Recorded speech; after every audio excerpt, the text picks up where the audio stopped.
फिर आगे जाते हैं, पीछे जाते हैं मतलब। तो 5 है कि 6 है? अभी तक तो हमारे भाई ने 5 ही पढ़ाया। परिवार बड़ा हो गया अभी। नहीं यार, कहीं तो 6 देखा था, है तो 5 ही। कुछ ऐड हुआ है। अरे यार, रेडियो रेजिस्टेंस ठीक है, तो इसमें है। तो अभी क्या है कि बायोलॉजी आरटी क्या होती है कि इसमें हमको 2 चीजें हमारे आयनाइजिंग रेडिएशन बनाते हैं। एक तो इलेक्ट्रॉन और फोटॉन, ठीक है, और दूसरे पार्टिकल्स। तो पार्टिकल्स होते हैं alpha, sorry, proton, carbon, neutron, ठीक है। Electron, photon, alpha, beta, gamma, जो ये रेज होती हैं that are photons. Particle, proton, carbon, neutron. तो ये 2 तरीके हैं पेशेंट को आरटी देने के, ठीक है। तो पूरा खेल है। फोटॉन और न्यूट्रॉन दोनों पार्टिकल है ना?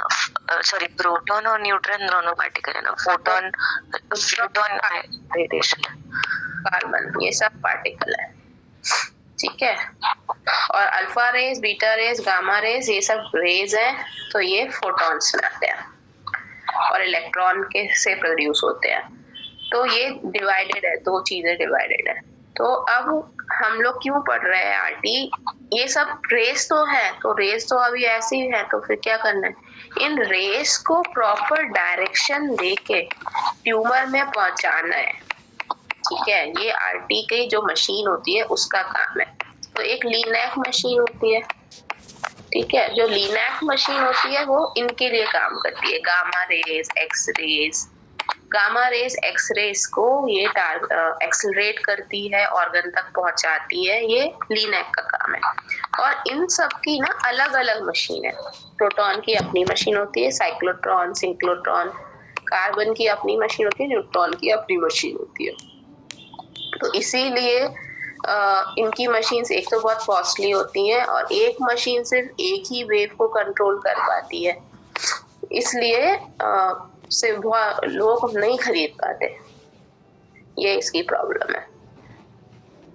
तो अब आ जाओ बायोलॉजिकल फैक्टर्स जो रिस्पॉन्स ऑफ नॉर्मल टिश्यू और ट्यूमर टिश्यूज को आरटी इन फ्रैक्शननेशन आरटी। अब दूसरी बात, अब हम अभी पढ़ रहे हैं जो आरटी, दैट इज ये चीजें सब आरटी में होंगी, मतलब चाहे फोटोन वाला हो चाहे पार्टिकल वाला हो, कोई भी रेडिएशन प्रोड्यूस करेगा उसमें ये सब चीजें कॉमन है। ये क्या है, टिश्यू के रिएक्शंस हैं, नॉर्मल टिश्यू का या ट्यूमर टिश्यू का, दोनों का ये रिएक्शन होते हैं जब हम उनको आरटी देते हैं, ठीक है।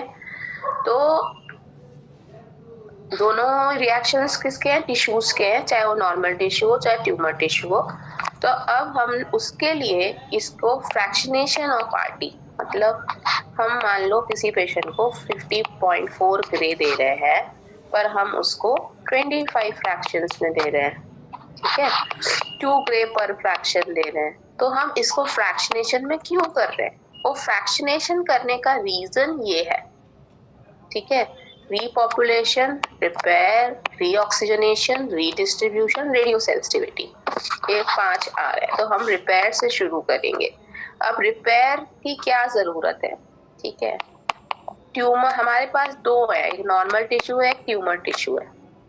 नॉर्मल टिश्यू को हमने आरटी दिया तो वो भी इफेक्ट होगा, ऐसा नहीं है कि सिर्फ ट्यूमर टिश्यू ही इफेक्ट होगा।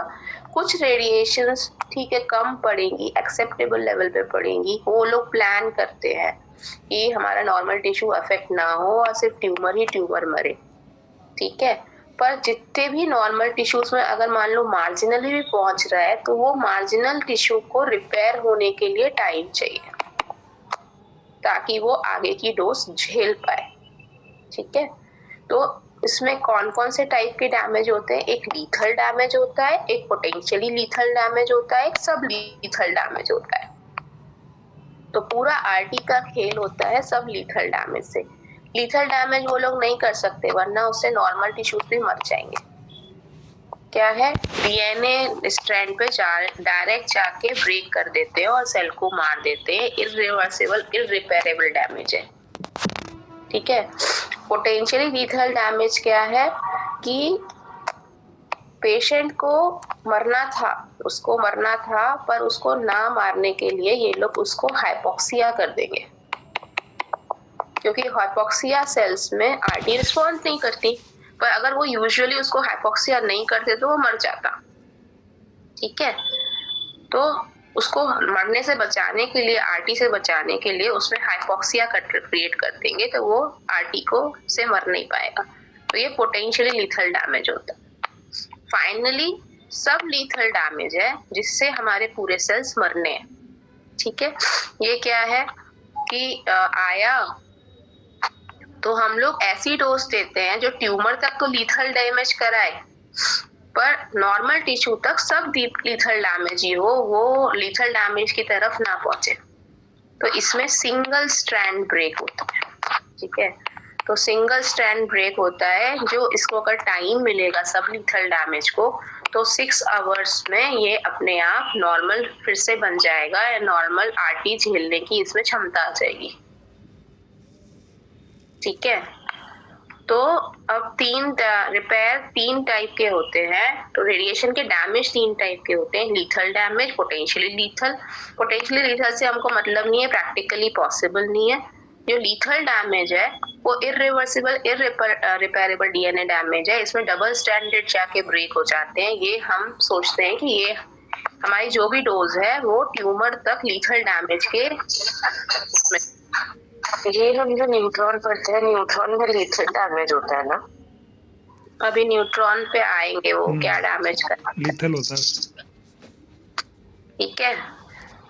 इसके बाद सब लीथल डैमेज, तो सिंगल स्ट्रैंड ब्रेक। इसमें क्या है, ये इसकी 2 थ्योरीज हैं सब लीथल डैमेज की, template theory and chemical poor theory. मेरे भाई ने कहा तुमको ये थ्योरी के डिटेल में जाने की जरूरत नहीं है। तो एक अर्किन रिकवरी थ्योरी है, उसने बोला कि रिपेयर ऑफ सिंगल एसएलडी सब लीथल डैमेज को, डीएनए ब्रेक्स जो होते हैं उसको रिपेयर होने के लिए टाइम चाहिए होता है। तो 2 डोजेस के बीच में हमको कुछ टाइम रखना पड़ेगा, जिससे जो बचे हुए नॉर्मल सेल्स हैं वो सरवाइव कर पाए। ठीक है। सर्वाइवल फ्रैक्शनेशन बढ़ाने के लिए हमको फ्रैक्शनेट करना पड़ेगा आरटी को। तो आरटी को हम फ्रैक्शन में क्यों देते हैं? अगर हम पूरा 70 एक साथ दे देंगे तो सभी मर जाएंगे, कोई नहीं बचेगा। तो हमको डोज तो उतनी पहुंचानी है, फिर हमको ट्यूमर सेल में, तो हम कैसे पहुंचाएंगे? फ्रैक्शनेट करके पहुंचाएंगे, ताकि ट्यूमर तो मरे बट नॉर्मल टिश्यू बच जाए। तो उसके लिए हमको फ्रैक्शनेशन करना पड़ता है, ताकि नॉर्मल सेल्स का सर्वाइवल फ्रैक्शन बढ़ पाए, उनको रिपेयर होने का टाइम मिल जाए, और वो दूसरा आरटी का डोज जो है वो झेल पाए। तो हम क्या करते हैं, नंबर ऑफ फ्रैक्शन अगर जब इंक्रीज करते हैं तो मोर एंड मोर डोज, हमारी डोज हमको बढ़ानी पड़ती है सेम सर्वाइवल फ्रैक्शन को अचीव करने के लिए। ठीक है। क्योंकि हमारा ट्यूमर तो मरेगा 70 ग्रे में, या मान लो 50 ग्रे में, तो 50 ग्रे से हम अपनी डोज 70 ग्रे करनी पड़ती है ट्यूमर को मारने के लिए, क्योंकि हमको नॉर्मल टिश्यूज को भी देखभाल करनी है। एंड टाइम बिटवीन 2 फ्रैक्शंस हमको बढ़ाना पड़ता है, ताकि जो नॉर्मल टिश्यूज हैं वो रिपेयर कर पाए। तो एक इनका जो ग्राफ है उसने बोला कि 6 to 8 आवर्स लगते हैं किसी नॉर्मल टिश्यू को रिपेयर होने में। तो आप 2 फ्रैक्शंस के बीच में कम से कम आपको 6 to 8 आवर्स का गैप रखना है, उससे जल्दी आप नहीं दे सकते। तो ये तो 1 a day देते हैं, 24 आवर्स है, और 6 to 8 आवर्स के बाद जितने सेल्स रिपेयर होने थे वो उतने ही रिपेयर होंगे, उससे ज्यादा रिपेयर नहीं होंगे। तो ये एक फ्रैक्शनेशन का कंसेप्ट है कि SLD occur in both tumour and normal tissue, but more important in normal tissue, क्योंकि हमको नॉर्मल टिश्यू को रिपेयर कराना है। उससे कुछ ट्यूमर टिश्यूज भी रिपेयर होंगे, पर वो होंगे, अभी उसका कुछ नहीं कर सकते, उनको हम अगले डोज में मारने की कोशिश करेंगे। 50 और 70 ग्रे का एक बार समझाना ना फिर से। ये मत समझो, ये तो मैंने एग्जाम्पल दिया है।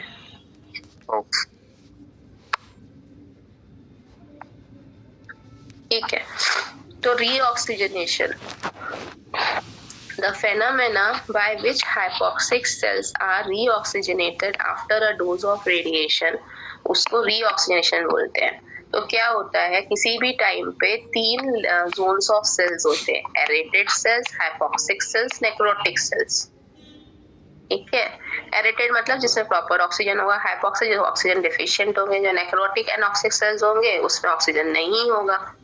ठीक है, तो जो हाइपोक्सिक सेल्स रहते हैं वो हमारा रेडिएशन उनको वो हमारा प्रोटेक्ट करने का तरीका है उन सेल्स को, कि अगर सेल्स में हाइपोक्सिया हो गया तो उसको आरटी मार नहीं पाएगी। ठीक है, तो oxygen zone is high enough to keep them alive and low enough to protect them from the effect of RT. तो इतना ऑक्सीजन होता है उन सेल्स में कि वो मरते तो नहीं है, उनको अलाइव रखने लायक ऑक्सीजन है, पर उतना लो ऑक्सीजन है कि उनको आरटी मार ना पाए। ठीक है, तो एक हमारे फोटोन या एक्सरे गामा रेज आए, उन्होंने ऑक्सिक सेल पे अटैक किया, उनको हाइपोक्सिक बनाया, तो इमीडिएटली आफ्टर आरटी वो हाइपोक्सिक बन जाते हैं, फिर वो रिजुविनेट करते हैं और उसके बाद रीऑक्सीजनेट हो जाते हैं और फिर उनको आरटी लेने की क्षमता आ जाती है। तो टाइमिंग ऑफ रीऑक्सीजनेशन जो रहता है वो वेरिएबल रहता है डिफरेंट सेल्स का, डिफरेंट कैंसर्स का, डिफरेंट टिश्यूज का। तो अब उसका कैसे ग्राफ होता है, ये वाला ग्राफ है। ठीक है, कि 100% हाइपोक्सिक सेल्स, जैसे ही हमने आरटी दी इमीडिएटली आरटी आपके 100% सेल्स जो रहते हैं वो हाइपोक्सिक बन जाते हैं। नॉर्मल टिश्यू में 20% सेल्स हाइपोक्सिक होते हैं। ठीक है, हमने आरटी देने के बाद 100% सेल्स को हाइपोक्सिक बना दिया, फिर 6 घंटे लगते हैं उनको रीऑक्सीजनेशन होने में और फिर वापस से फिर 20% सेल्स ही हाइपोक्सिक बचते हैं। तो इसका सबसे बेकार एग्जाम्पल है दैट इज ऑस्टियोसार्कोमा, क्योंकि ऑस्टियोसार्कोमा में ना रीऑक्सीजनेशन की कैपेसिटी नहीं होती। ठीक है, इसलिए ऑस्टियोसार्कोमा रेडियो रेसिस्टेंट ट्यूमर है। ठीक है, क्योंकि हमको आरटी करने के लिए हमको उसको ऑक्सीजनेट होना चाहिए पड़ेगा टिश्यू को, तो ही हम उसको मार पाएंगे। तो ऑस्टियोसार्कोमा ऑक्सीजनेट ही नहीं हो पाता, इसलिए रेडियो रेसिस्टेंट ट्यूमर है। आरटी से हाइपोक्सिया कैसे हो रहा, मतलब आरटी से जो ऑक्सीजन जिसमें इनफ था वो खत्म हो गए, बचे हाइपोक्सिक, ऐसा 100% ऐसे बोल रहा है क्या? देखो, जो मर गए तो मर गए, पूरे नहीं मरते ना एक बार में, फ्रैक्शनेशन क्यों कर रहे हैं? नहीं तो ऐसा 100% जो ऑक्सीजन जिनमें रिच था वो मर गए, सेंटर वाले बच गए हाइपोक्सिक वाले, ऐसा मतलब है क्या इसका? हाँ, सेंटर वाले जो 20% हाइपोक्सिक थे वो मर गए, मतलब 20% नहीं 80% जो ट्यूमर जो जिसमें ऑक्सीजन था वो मर गए। ठीक है, 20% हाइपोक्सिक थे वो बचे, अब वो पूरे 100% है ना। हाँ ठीक है, पूरे 100% है। अब ये इन 100% में से, और जो पहले से भी मतलब ऑक्सीजन वाले थे ना, वो भी अब हाइपोक्सिक हो जाएंगे आरटी से, ऐसा नहीं है। और आरटी जाएगा तो वो भी हाइपोक्सिक हो जाएंगे, नॉर्मल टिश्यू भी हाइपोक्सिक हो जाएंगे। ठीक है, फिर उनको रीऑक्सीजनेट होने में 6 घंटा लगता है, ताकि वो दूसरे डोज में फिर हमारी मतलब सेंसिटिविटी आए उसके लिए। ये अपना इनका मैकेनिज्म है, अपने आप ही डीऑक्सीनेट होते हैं, ऑक्सीजनेट होते हैं, हमें कुछ नहीं करना है। ठीक है, बस हमको फ्रैक्शनेशन करना है, ताकि जो सेल रेसिस्टेंट हो गए आरटी देने के बाद वो फिर से रीऑक्सीजनेट होके वो रेडिएशन झेलने लायक बना दे। तो ऑस्टियोसार्कोमा में क्या होता है कि हम आरटी देते हैं तो वो जो एक बार हाइपोक्सिक होते हैं ना, दोबारा वो रीऑक्सीजनेट ही नहीं होते, तो हमारी आरटी का कुछ काम नहीं होता उसमें। तो idea is to we have to give them oxygen. They should not be hypoxic. Cells should not be hypoxic because वो to have a good RT effect.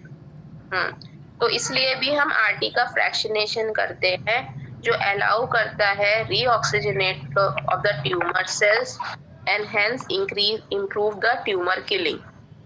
ठीक है, फिर दूसरा एक पॉइंट था, हम क्यों फ्रैक्शनेशन करते हैं, क्योंकि हमको नॉर्मल टिश्यू को रिपेयर होने का टाइम देना है। दूसरा, हम क्यों फ्रैक्शनेशन करते हैं, जो हाइपोक्सिक सेल हो गए आफ्टर आरटी के एक फ्रैक्शन के बाद, तो वो 6 घंटे बाद उसको फिर से रीऑक्सीजनेट करके ऑक्सीजन वाला बना देना है। फिर है रीपॉपुलेशन, ये हमारे लिए खतरा है, पर ये नॉर्मल टिश्यूज के लिए अच्छा है। ट्यूमर के लिए खतरा है, पर नॉर्मल टिश्यू के लिए अच्छा है। ठीक है, तो after exposure of RT and chemo drug, cell proliferate from before and accelerate into the repopulation. मतलब इसमें एक अर्ली टिश्यू रिएक्शन होता है, एक लेट टिश्यू रिएक्शन होता है, और जो गैप बिटवीन टू फ्रैक्शंस होता है उससे क्या होता है, जो एक्सेलरेटेड पॉपुलेशन होती है बिटवीन टू फ्रैक्शंस, तो ये ट्यूमर के लिए प्रॉब्लम है। ये एक्सेलरेटेड रीपॉपुलेशन हो जाती है आरटी देने के बाद, पर नॉर्मल टिश्यू के लिए अच्छा है, क्योंकि अगर वो रीपॉपुलेट नहीं करेंगे तो हम दूसरा डोज कैसे दे पाएंगे, टॉक्सिसिटी बहुत ज्यादा हो जाएगी।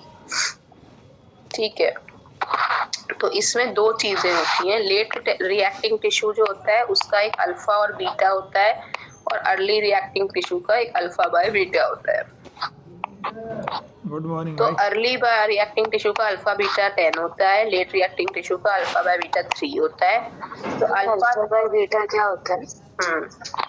अल्फा होता है सेंसिटिविटी, बीटा होता है रिपेयर, ऐसे मेरे भाई ने याद करने के लिए मुझे बोला। ठीक है, उसमें मल्टी हिट और सिंगल हिट किल ऐसा करके भी दो टर्मिनोलॉजी है, पर उसने मुझे बोला कि तुमको ये नहीं बताना है, कि तुम हमसे नहीं पूछेंगे कि अल्फा क्या होता है, बीटा क्या होता है। तो उसने बोला कि अल्फा होती है सेंसिटिविटी, बीटा होती है रिपेयर। ठीक है, तो जिसका अल्फा बाय बीटा का रेशो कम रहेगा, ठीक है, वो रिपेयर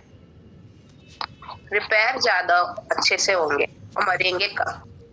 अर्ली रिएक्टिंग टिश्यू की सेंसिटिविटी ज्यादा है, मतलब जब भी हमने आरटी दी तो वो सबसे जल्दी इफेक्ट होंगे और रिपेयर होने के लिए उनको नहीं मिलेगा। तो जब भी हम आरटी देते हैं तो अर्ली रिएक्टिंग टिश्यू से अर्ली साइड इफेक्ट होता है, that is skin, mucositis, mucosa, GI mucosa. ठीक है, और जो लेट रिएक्टिंग टिश्यू होते हैं वो नॉर्मल टिश्यू, बाकी जितने भी नॉर्मल जिनसे, वो सब लेट रिएक्टिंग। ठीक है, तो साइड इफेक्ट होता है अर्ली रिएक्टिंग टिश्यू में। तो रीपॉपुलेशन के लिए हमको क्या चाहिए, रिएक्टिंग टिश्यू को हमको ऐसा आरटी का डोज देना है। तो ट्यूमर का भी अल्फा बी बाय बीटा 10 होता है। ठीक है, अर्ली रिएक्टिंग टिश्यू जैसा होता है, इसीलिए हम आरटी दे पा रहे हैं, क्योंकि हमको उनको रिपेयर नहीं होने देना है, हम उनको मारना है। और जो नॉर्मल टिश्यूज हैं उनका लेट रिएक्टिंग टिश्यू होता है, उनका अल्फा बाय बीटा 3 होता है, तो हमको उनको रिपेयर होने का टाइम देना है। तो इसी कॉन्सेप्ट पे पूरा आरटी बेस्ड है। तो अल्फा बाय बीटा 3 किसका होता है, स्पाइनल कॉर्ड का, नॉर्मल टिश्यूज का। तो हमको ऐसा आरटी का डोज प्लान करना है कि हमारे early reacting tissues including tumour and skin, ठीक है, म्यूकोजा, इनको हमको रिपेयर होने का भी टाइम थोड़ा दें और ट्यूमर रिपेयर ना हो पाए। ठीक है, क्योंकि स्किन और म्यूकोजा को जला तो नहीं सकते, हम ऐसी डोज देंगे, स्किन से तो जाएगी, म्यूकोजा से तो जाएगी। तो हमको ऐसी डोज देनी है कि ये लोग पूरे बर्न ना हो जाए। ठीक है, पर इसका हमको लॉस है, अगर हम ऐसी डोज देते हैं कि पूरे बर्न नहीं हो ना, ट्यूमर भी पूरे बर्न नहीं होते, वो रिपॉपुलेट होके फिर से थोड़े थोड़े उगाते हैं। तो हमको बैलेंस क्रिएट करना होता है कि हम ऐसी आरटी की डोज दें, इसे आज आरटी की डोज दी, ठीक है, फिर हम कल फिर आरटी की डोज देंगे, तो इतने में हम उसको रिपेयर होने का टाइम दे रहे हैं। तो ऐसी डोज दें कि स्किन और म्यूकोसा तो रिपेयर हो जाए, पर जो रिपेयर ट्यूमर का हो रहा है वो ट्यूमर का रिपेयर कंपनसेट हो, कि वो अगर मान लो हम एक बार ट्यूमर को कोई डोज दिया, उससे 100% सेल, 100% का ट्यूमर था, हमने उसको मारा तो उसके 50% मर गए। ठीक है, पर रीपॉपुलेट हो रहे हैं तो 70 ही बने, 100 फिर से ना बन जाए। फिर हम डोज देंगे तो ये 70 के 35 ही होंगे, तो रीपॉपुलेट हुए तो 50 हो जाएंगे। तो रीपॉपुलेट और इसमें बैलेंस देखना है, क्योंकि हमको रीपॉपुलेट तो करना है वरना स्किन और म्यूकोसा जल जाएगी। तो वो हम ये हमारा एक क्या है बोलते हैं कि it is like a phenomena जो ट्यूमर को मरने से तो रोक रहा है पर नॉर्मल टिश्यूज को बचा रहा है। तो रीपॉपुलेट करने का टाइम भी हमको देना पड़ता है। तो रीपॉपुलेट is against the tumour but in favour of normal tissue. ठीक है, तो इसमें ये बहुत इंपॉर्टेंट ये लोग का रहता है ओवरऑल ट्रीटमेंट टाइम। ठीक है, तो इनको अगर हमको रीपॉपुलेशन, अगर हमने ओवरऑल ट्रीटमेंट टाइम बढ़ा दिया तो हमारा रीपॉपुलेशन जो है वो बढ़ जाएगा। तो इसलिए ये लोग एक्सेलरेट करते हैं ट्रीटमेंट को। तो हाइपोफ्रैक्शनेशन क्या कर रहा है? हाइपोफ्रैक्शनेशन यही कर रहा है कि ओवरऑल ट्रीटमेंट टाइम कम हो रहा है, रीपॉपुलेशन होने का टाइम उनको कम मिल रहा है ट्यूमर सेल्स को, तो उसमें लेट टॉक्सिसिटी थोड़ी ज्यादा हो रही है। तो एक्यूट टॉक्सिसिटी कब होगी? जब आप small increase with the smaller, जब ओटीटी रखेंगे ना तब आपकी एक्यूट टॉक्सिसिटी ज्यादा होगी। जब आपकी लेट टॉक्सिसिटी होगी जब आप फ्रैक्शनेशन बढ़ाएंगे तब आपकी लेट टॉक्सिसिटी होगी। तो हाइपर फ्रैक्शनेशन में लेट टॉक्सिसिटी होगी, हाइपोफ्रैक्शनेशन नहीं, तो भी स्मॉलर ओटीटी मतलब हाँ हाइपोफ्रैक्शनेशन। हाइपोफ्रैक्शनेशन में एक्यूट टॉक्सिसिटी होगी, हाइपरफ्रैक्शनेशन में लेट टॉक्सिसिटी होगी। अब आया रिसॉर्टमेंट। रिसॉर्टमेंट क्या होता है? हमें पता है कि हमारे सेल साइकिल में एक M, G1, G2, S, G2 face होता है। ठीक है, M फेस होता है mitosis, division of the cell. तो जो RT काम करता है वो G2 और M फेस में काम करता है, इन दो फेस में काम करता है। ठीक है, और हमारे जो सेल्स होते हैं वो पूरे फेजेस में डिस्ट्रीब्यूटेड रहते हैं। एक टाइम पे हर फेस का सेल मिलेगा। ठीक है, तो हमारी जो RT आएगी वो सिर्फ G2M को ही मारेगी। ठीक है, उसके बाद हमको फिर गैप देना है कि जो सेल G1 फेस में थे ना वो G2M में आ जाए तो हम उनको भी मार पाए। तो ये ऐसे इसको बोलते हैं रीअसॉर्टमेंट एंड रीडिस्ट्रीब्यूशन। तो अभी हमने आज एक ट्यूमर सेल को मारा, ठीक है, उसके जो G2M वाले सेल थे वो मर गए। अब उसके जो सेल बचे वो S फेस और G1 वाले हैं, वो कल को फिर G2M में कन्वर्ट हो जाएंगे, तो हम फिर उन G2M को फिर मार देंगे। ठीक है, एन कार्बन और प्रोटॉन वाले, कार्बन वाले में न्यूट्रॉन वाले में क्या फर्क पड़ता है? इसको फर्क नहीं पड़ता कि पेशेंट कौन से फेज में है, वो हर फेज के कैंसर सेल को मार सकता है, ये उसका एडवांटेज है। जो न्यूट्रॉन वाला रहता है उसको फर्क नहीं पड़ता कि ऑक्सीजनेशन हो चाहे नहीं हो, वो हर सेल को मार देगा ट्यूमर की। तो ये न्यूट्रॉन के फायदे हैं कि उसको फर्क नहीं पड़ता कि ट्यूमर सेल कौन से फेज पे है, उसको फर्क नहीं पड़ता ट्यूमर सेल ऑक्सीजनेटेड है कि नहीं है। इसलिए न्यूट्रॉन जो है वो बेटर है नॉर्मल फोटॉन और इलेक्ट्रॉन से। ठीक है, तो अब सेल साइकिल हमको पूरी पता है। तो इसको रिपेयर होने में चाइनीज हैमस्टर सेल बोलते हैं कि 11 घंटे लगते हैं एक सेल को अपने फेस पूरे डिस्ट्रीब्यूशन में चेंज करने के लिए। हेला सेल बोलते हैं कि ये 24 घंटे लगते हैं। तो ये इसलिए ये लोग 24 आवर्स में फ्रैक्शनेशन रखते हैं कि पहले जो सेल G2M मर गए थे उनको फिर से S और G1 बचे, उनको G2M में आने के लिए पूरे 24 घंटे तक लगेगा कि वो ट्रांजिट होके फिर से G2M बन जाए। ठीक है, तो G2M phase is most sensitive, late S phase is most resistance. तो सबसे ज्यादा सेंसिटिव G2M रहता है। तो जो लेट S फेस रहता है उसका कर्व ऐसे आता है, G2M तुरंत ऐसे धड़ल्ले से मर जाते हैं। तो ये थोड़ा फिर से लेट S फेस बाद में मरता है, तो डोज बढ़ाना पड़ती है बहुत अगर हमको लेट S फेस को एड्रेस करना है। तो दूसरा पॉइंट ये था कि इनको लो एनर्जी ट्रांसफर बोलते हैं, गामा और एक्सरे गामा रेस को, और पार्टिकुलेट मैटर को हाई एनर्जी ट्रांसफर बोलते हैं। ठीक है, तो ये वाला कर्व जो हमारे पुराने डेटा में दिया था कि हम मारते हैं, रिस्पॉन्स आता है, फिर सेल मर जाते हैं और फिर से उनको ग्रो होना होता है, फिर हम फ्रैक्शन देते हैं, यहाँ पे हम उनको हिट करते हैं तो फिर मर जाते हैं। तो इसलिए टाइम चाहिए कि हम रेसिस्टेंट सेल्स को रेसिस्टेंट सेल को फिर से सेंसिटिव बनाए। अब आया रेडियो सेंसिटिविटी।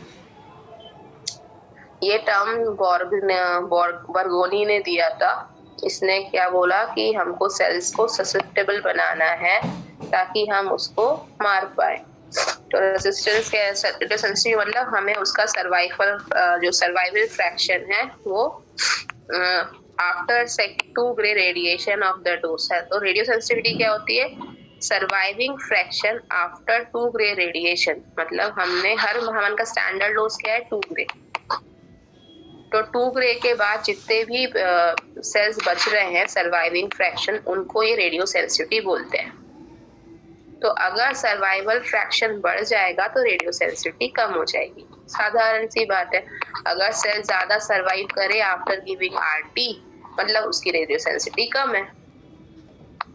तो ये कहाँ फैक्टर्स पे डिपेंड करते हैं? Hypoxia, radio sensitizers, low energy transfer, dose rate, type of cells कौन सा है, कैसा रिपेयर हो रहा है, सेल साइकिल के कौन से फेज पे है, इस सब पे डिपेंड करता है कि उस सेल की रेडियो सेंसिटिविटी कितनी है।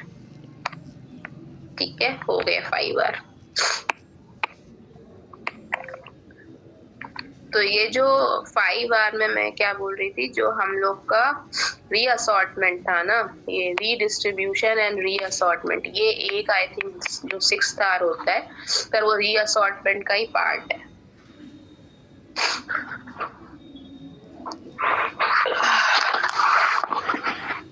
ठीक है, किसी को कुछ डाउट? पढ़े नेक्स्ट टॉपिक पे। वो दिव्यांग पूछ रहा था, उसका भी यही रीज़न है कि रीपॉपुलेशन से कुछ ट्यूमर वापस आएगा ना, तो अपन को एक शॉट, सिंगल शॉट में जितना डोज देना था उससे ज़्यादा डोज देना रहेगा फ्रैक्शनेशन में। हाँ,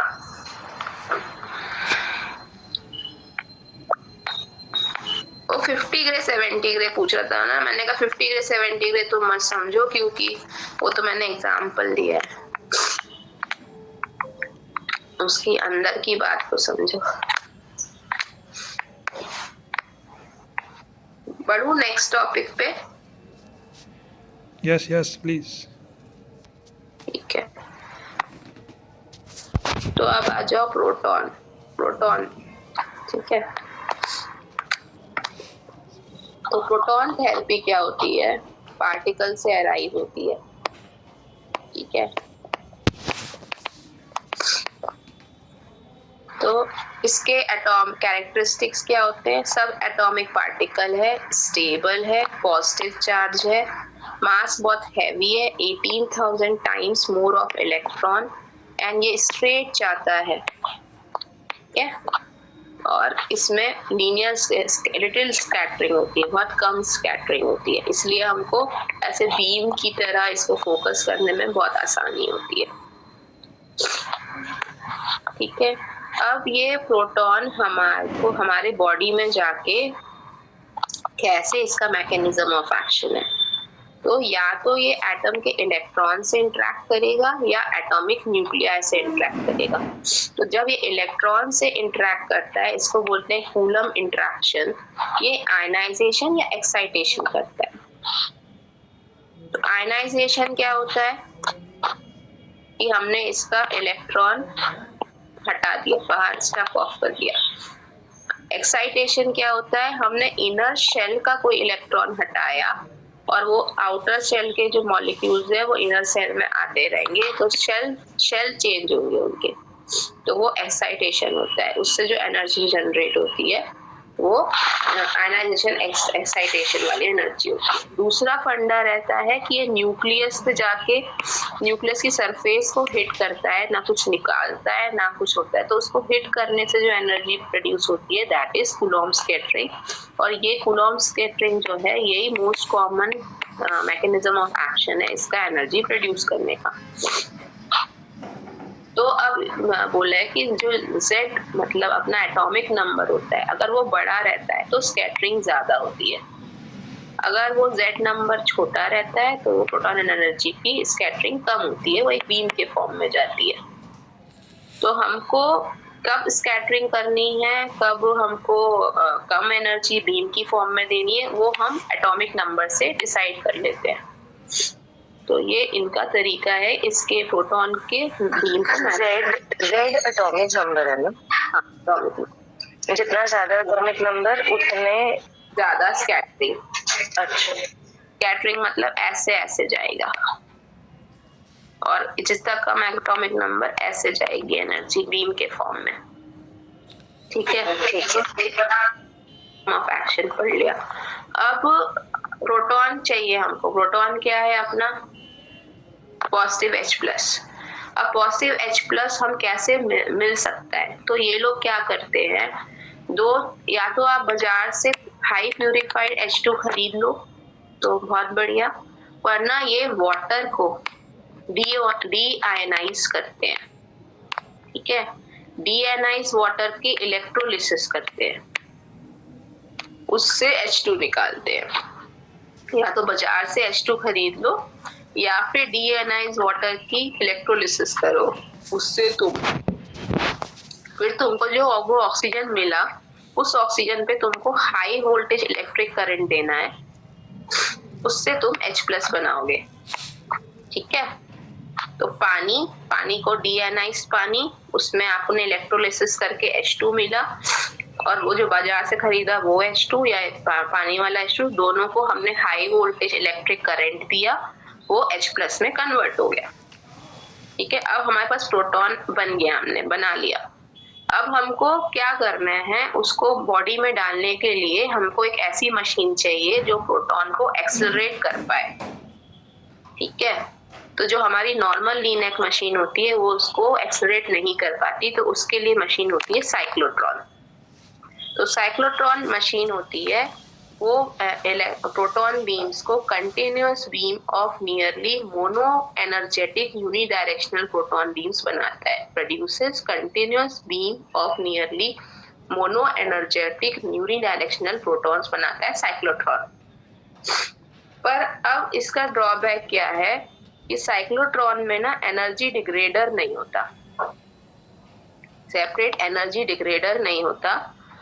तो Z नंबर से हमको इंक्रीज Z नंबर से उसको मैनिपुलेट करना होता है बाहर से प्रोटॉन बीम की एनर्जी। और जो सिंक्रोट्रॉन होता है ना, इसके पास अपना ही एक डिग्रेडर होता है, तो वो अपने आप टिश्यूज के हिसाब से अपनी एनर्जी बदल देता है। तो ये सिंक्रोट्रॉन जो है मॉडिफाइड साइक्लोट्रॉन है, जिसकी वेव्स की एनर्जी को चेंज करने के लिए उनको कोई डिग्रेडर चाहिए नहीं होता। डिग्रेडर मतलब वही हमने बताया था ना कि जो जेड मटेरियल छोटा होगा तो स्कैटरिंग कम होगी, तो हम उनको ना कुछ स्मॉल एटॉमिक जेड नंबर का लगाना पड़ता है ताकि वो स्कैटर ना हो उसकी एनर्जी प्रोटॉन की। तो ये हो गया प्रोडक्शन। प्रोटॉन बना कैसे, उसको एक्सलेट करने के लिए हमको दो मशीन चाहिए, साइक्लोट्रॉन एंड सिंक्रोट्रॉन। उसको प्रॉपरली ट्रांसपोर्ट करने के लिए इन लोग को मैग्नेट चाहिए होती है। मैग्नेट, इनका क्या काम होता है कि जितनी एनर्जी हम प्रोड्यूस करके दे रहे हैं ना, वो रास्ते में सिर्फ लेस देन 5% ही उसका लॉस हो, बाकी पूरी 95% एनर्जी ट्यूमर में जाए। तो इसका ट्रांसपोर्ट और बीम्स इसका सिंक्रोट्रॉन दोबारा बताओ कि साइक्लोट्रॉन तो समझ आ गया। सिंक्रोट्रॉन क्या होता है, ऐसे कि ये प्रोटॉन बीम बनी ना, तो ये प्रोटॉन बीम की एनर्जी ट्यूमर तक ही जानी है, ट्यूमर के बाद ये नॉर्मल टिश्यूज को खराब ना करे। तो उसकी एनर्जी कब डिग्रेड होनी है, कहाँ तक एनर्जी रखनी है, ये सिंक्रोट्रॉन खुद मैनेज कर लेता है। ठीक है, पर साइक्लोट्रॉन को मैनुअली इनको एक कम एटॉमिक नंबर वाला जो चीज है वो रास्ते में रखनी पड़ती है ताकि वो उसकी एनर्जी मेंटेन कर पाए।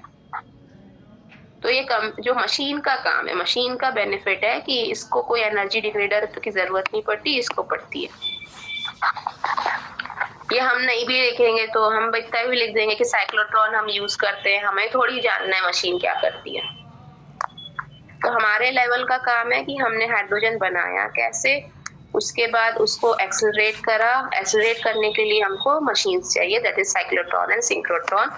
और जो ट्रांसपोर्टिंग मीडियम है उनमें ये लोग मैग्नेट यूज करते हैं। क्यों यूज करते हैं कि जो टोटल लॉस है पूरा ट्रांसपोर्टेशन में वो लेस देन 5%, तो ट्यूमर को 95% एनर्जी मिल पाए और हिट कर पाए।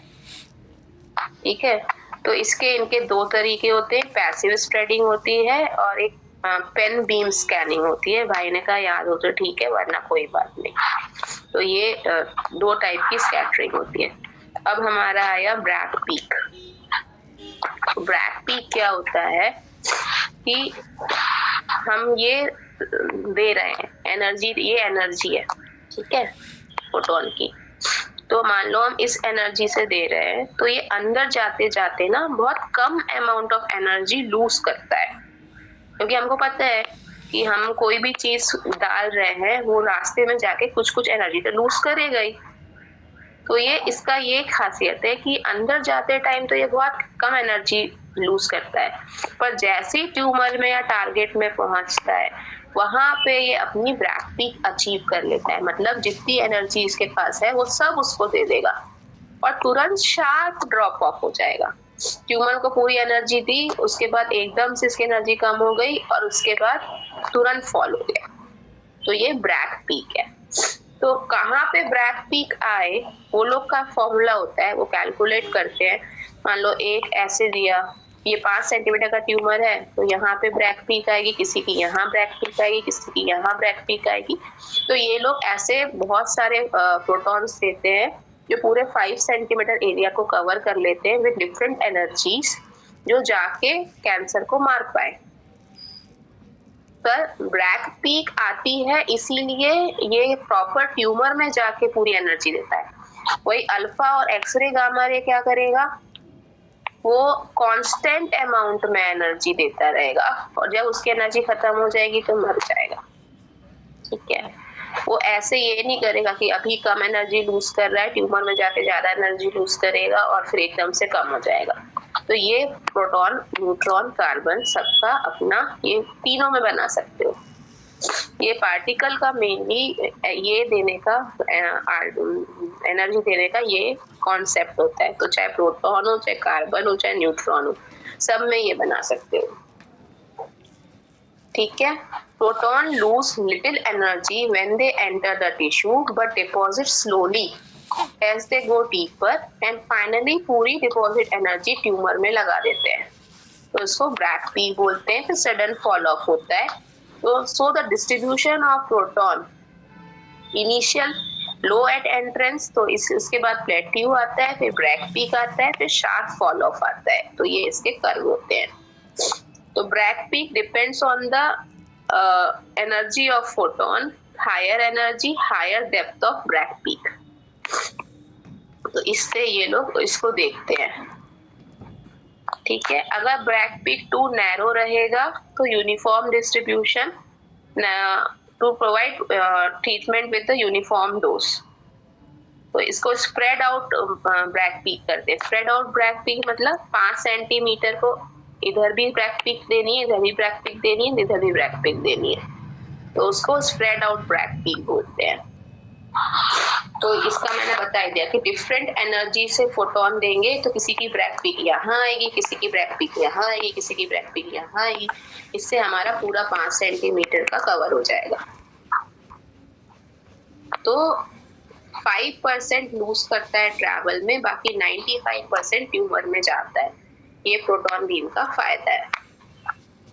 अब रेडियो बायोलॉजी वाइज बाकी चीज इसकी फिजिकल प्रॉपर्टीज इसकी अपनी होती हैं, वो अलग होती हैं, पर बाकी इसका रेडियो बायोलॉजिकल इफेक्ट और ऑक्सीजन एनहेंसिंग रेशियो ये सब फोटोन जैसा होता है, वो कोई डिफरेंट नहीं होता। तो फिजिकली ये डिफरेंट है, फिजिकल प्रॉपर्टी डिफरेंट है due to this Bragg peak. Rest all इसका रेडियो बायोलॉजिकल इफेक्ट और ऑक्सीजन एनहेंसिंग रेशियो ये दोनों फोटॉन्स के बराबर होता है।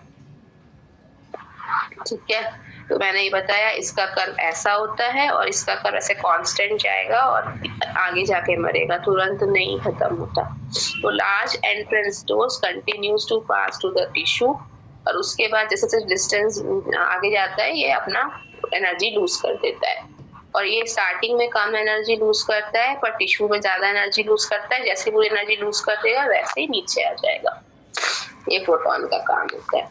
तो अभी पता है कि कहाँ हम लोग देते हैं इसको। CNS में देंगे, आई में देंगे, प्रोस्टेट में देंगे, लंग में देंगे। अब मैडम आई थी तो ब्रेस्ट भी बोली थी, तो ब्रेस्ट में भी दे देंगे। तो जहाँ जहाँ डेलिकेट ऑर्गन्स रहते हैं हमको एक्यूरेसी चाहिए, हमको बाकी क्रिटिकल ऑर्गन्स को बचाने हैं, हम वहाँ पे प्रोटॉन देते हैं, क्योंकि हम उसकी एनर्जी से डेप्थ को रेफरेंट सलाइवरी ग्लैंड टिश्यू नहीं, वो उसमें न्यूट्रॉन देंगे। वो उसका फंडा क्यों है? क्योंकि इसकी फिजिकल प्रॉपर्टीज तो फोटोन जैसी ही है ना। मतलब अगर ये प्रोटॉन जो है वो डीऑक्सीडेटेड टिश्यू में नहीं मार पाएगा। तो फोटोन जितना ऑक्सीजन में मारता है उतना ही ऑक्सीजन में ये मारेगा। वो न्यूट्रॉन की अपनी प्रॉपर्टी है कि उसका जो ऑक्सीजनेशन एनहेंसिंग रेशियो है ना वो बहुत अच्छा होता है। उसको ऑक्सीजन वाले टिश्यू की जरूरत नहीं है मारने के लिए, ठीक है। तो वो प्रोटॉन है, वो न्यूट्रॉन है। तो अब आ जाओ नेक्स्ट, तुम्हारा डिसएडवांटेज क्या है इसके, कि इसकी अवेलेबिलिटी बहुत लिमिटेड है और कॉस्ट बहुत हाई है। अब आ जाओ न्यूट्रॉन, ये जो है ये बॉर्डर लाइन, ये है boron neutron capture therapy. Neutron का फुल फॉर्म है न्यूट्रॉन थेरेपी का बोरॉन न्यूट्रॉन कैप्चर थेरेपी। तो अब क्या होता है, क्योंकि हम न्यूट्रॉन को बोरॉन से बनाते हैं इसीलिए इसका नाम है बोरॉन न्यूट्रॉन कैप्चर थेरेपी। तो बोरॉन B10 को यूज करते हैं जो एब्जॉर्ब करता है थर्मल न्यूट्रॉन को और उसको B11 में बना देता है, which further releases the energy that can travel to short distance and comparable to the एक सेल को मार दे, इतनी उसके पास एनर्जी रहती है।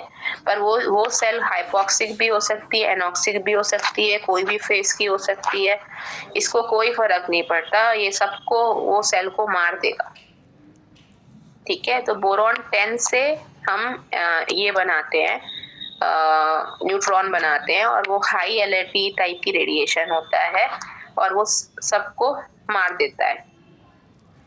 न्यूट्रॉन का सोर्स क्या क्या होता है, जैसे कि हमने हाइड्रोजन प्रोड्यूस किया, ये बोरॉन सिंगल पर्पस रिएक्टर या न्यूट्रॉन बेस्ड सोर्सेज या कैफियम 225 इधर से बोरॉन बनता है न्यूट्रॉन। और ये न्यूट्रॉन जब थर्मल न्यूट्रॉन बोरॉन 10 पे जाके हिट करता है तो वो न्यूट्रॉन के साथ साथ lithium recoil, alpha particle, gamma radiation ये सब प्रोड्यूस करता है। तो ये सब हमको 4 कंपोनेंट में प्रोड्यूस होता है, alpha particle, lithium, proton, neutron absorb by H+ tissue and nitrogen. तो ये सब चीजें मारती हैं हमारे टिश्यू को। तो इसका क्लिनिकल एप्लीकेशन क्या है कि हम मैलिग्नेंट एस्ट्रोसाइट। तो ये न्यूट्रॉन बनाने के लिए बोरॉन नहीं चाहिए, बोरॉन को न्यूट्रॉन मारता है फिर उसके बाद पार्टिकल बनते हैं। एक्चुअली होता क्या है इसमें, you give boron patient IV, okay, that boron has a predilection to go into the tumour cells. जब वो ट्यूमर सेल में जाता है externally you put neutron beam and that neutron beam precisely hit the boron inside the tumor, okay, and that boron splits into the lithium, into alpha particle, into gamma particle, and advantage is that other the tissue there is no boron on the outside the tumor, so the only tumor containing boron emits the radiation inside the cell only. So ये इतना precise है, cell से बाहर radiation जाता ही नहीं है, okay. That is a boron capture. तो ये सिर्फ न्यूट्रॉन में है ना, फोटोन में हम कुछ IV नहीं देते ना? नहीं, खाली बोरॉन कैप्चर में आपको बोरॉन देना है। It is the only therapy where you give boron to the patient that has a predilection tumour, it goes inside the tumour, and when you give neutron from external source, from a cyclotron, that precisely hit the tumor cells that contain the boron. इसका इतना specific advantage है, only cell is damaged, nothing outside the cell. That is boron capture neutron therapy, BNCT. ये lithium produce करता है, alpha produce करता है and gamma rays produce करता है। Alpha and gamma kill the cell, और ये L. इस सेल में चला जाता है, मतलब इसको एनॉक्सिया हाइपोक्सिया किसी से मतलब नहीं है, ये सब में बोरॉन 10 चला जाएगा और उसको मार देगा। तो इसलिए हम इसको malignant astrocytoma, recurrent head and neck cancer, melanoma, जो भी जो विकार वाले ट्यूमर रहते हैं ना, उन सब में न्यूट्रॉन देते हैं। ये भी सेल साइकिल स्पेसिफिक नहीं है ना? हाँ, ये ही सेल साइकिल स्पेसिफिक नहीं है। जो सेल साइकिल स्पेसिफिक नहीं है, ऑक्सीजन से इसको फर्क नहीं पड़ता, इसको बस प्रोटॉन भी नहीं था ना cell cycle specific? Proton cell cycle specific का तो इतना उसने नहीं बताया मुझे, पर उसने ये बताया कि जितना oxygen normal X ray gamma rays को लगता है टिश्यू को मारने के लिए, उतना ऑक्सीजन इसको भी चाहिए होता है प्रोटॉन को, पर वो ऑक्सीजन इसको नहीं चाहिए होता है, न्यूट्रॉन को नहीं चाहिए होता है, और ये हर फेस में मार देता है। ठीक है, फिर भी मैं प्रोटॉन के लिए कर पूछ लूंगी कि वो सेल साइकिल स्पेसिफिक, ये तो नहीं है सेल साइकिल स्पेसिफिक, ये सब इसके न्यूट्रॉन के एडवांटेज है। ठीक है, तो प्रोटॉन हो गया, न्यूट्रॉन हो गया, 5R हो गया।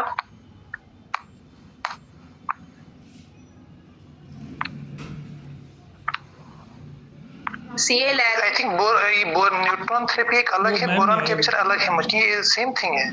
सेम है भाई, सेम है। सेम। न्यूट्रॉन का काम करने का यही तरीका है। ठीक है, अब लैरिंग्स को तुम लोग को पता ही है ना, वो वाले ट्रायल्स में नहीं पढ़ा रही हूँ, वो ऑलरेडी पीपीटी एक भेजी थी उससे कवर हो गए, क्योंकि इसने बहुत डिटेल में पढ़ाया है। अब आ जाओ हमारा रेडियो सेंसिटिव वाला जो कीमो वाला क्वेश्चन है कि कीमो रेडियोथेरेपी क्यों देनी है और कौन से ड्रग से देनी है। तो रेडियोथेरेपी एंड कीमोथेरेपी हमको टारगेट डिसीज करना है इन डिफरेंट एनाटॉमिकल साइट्स। तो इनके बहुत सारे तरीके होते हैं, या तो आरटी पहले दे दो या कीमो पहले दे दो या आरटी के बाद कीमो दो, ये दोनों साथ में दो। ठीक है, तो ल्यूकीमिया में कीमो मेन ट्रीटमेंट होता है, और ब्रेस्ट में आरटी लोकल डिसीज के लिए होता है, कीमो सिस्टमिक डिसीज के लिए होता है। तो हम उसको सीक्वेंशियली ऑप्टिमाइज करते हैं। इन ब्रेस्ट में क्या करते हैं, पहले कीमो देते हैं, फिर सर्जरी करते हैं, फिर आरटी देते हैं। तो ये सीक्वेंशियल टाइप की थेरेपी हो गई। तो द रिस्पॉन्स ग्रेटर देन, या कभी रिस्पॉन्स सीक्वेंशियल थेरेपी में अच्छा आता है, कभी कभी रिस्पॉन्स कंकरेंट में अच्छा आता है। तो हम जैसे मैकेंसी एनालिसिस ने सब टाइप की स्टडी करी थी, उसने NACT भी दिया था, उसने RT भी पहले दिया था, उसने CT-RT भी पहले दिया। तो उसने देखा कि CT-RT से रिजल्ट अच्छा आ रहा है। तो ब्रेस्ट में CT-RT काम नहीं करता, दैट में सीक्वेंशियल थेरेपी काम करती है। तो जिसमें अच्छा रिजल्ट आता है हम वो तरीका यूज कर लेते हैं उसको ट्रीटमेंट देने का। The response greater than with either agent alone और विथ सीक्वेंस, और या फिर नॉन ओवरलैपिंग मोडालिटीज, ये उस ऑर्गन पे डिपेंड करता है। तो अर्ली स्टेज हॉजकिंस लिम्फोमा में सीक्वेंशियल देते हैं, उसके बाद कहीं कहीं CT-RT बेटर रोल प्ले करती है।